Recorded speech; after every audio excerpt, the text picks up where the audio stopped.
Hello po mga kaibigan. Magandang umaga po sa inyong lahat.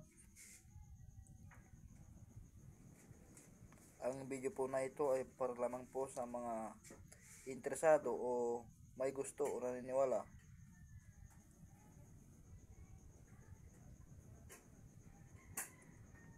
kung gusto mo ang video na ito, mag-subscribe ka na para sa susunod na upload ko ay malaman mo agad, dahil marami akong i-upload na check o siguradong magugustuhan mo. Salamat po.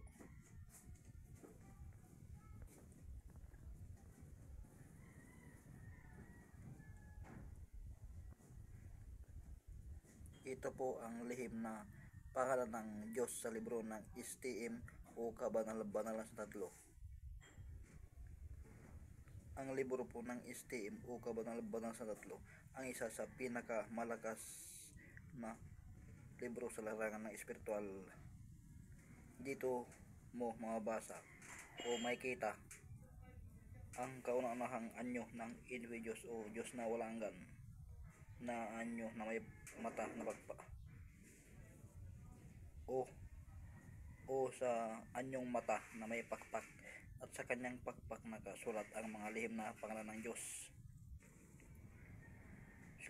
Sila ay tinatawag na puder o kapangyarihan. Sila ang kauna-unahang nilikha o ginawa ng Diyos na kasama niya nang wala pa ang mundo.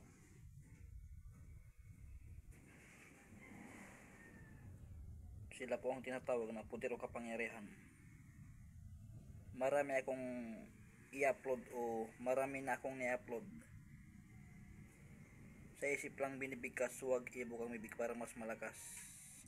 Pwede nyong isulat sa panyo, kasi marami na akong ni-upload.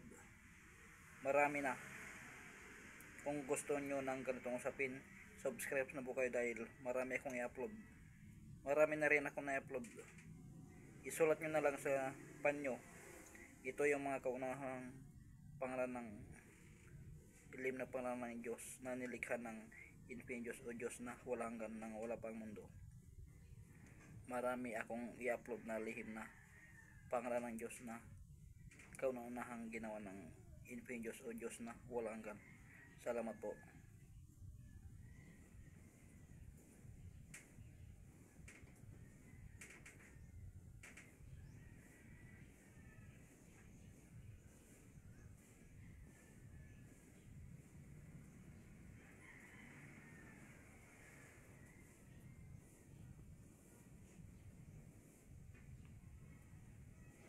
Nandito lahat yung mga lihim na pangalan ng Diyos o nilikha ng Diyos o Diyos o Diyos na walang hanggan.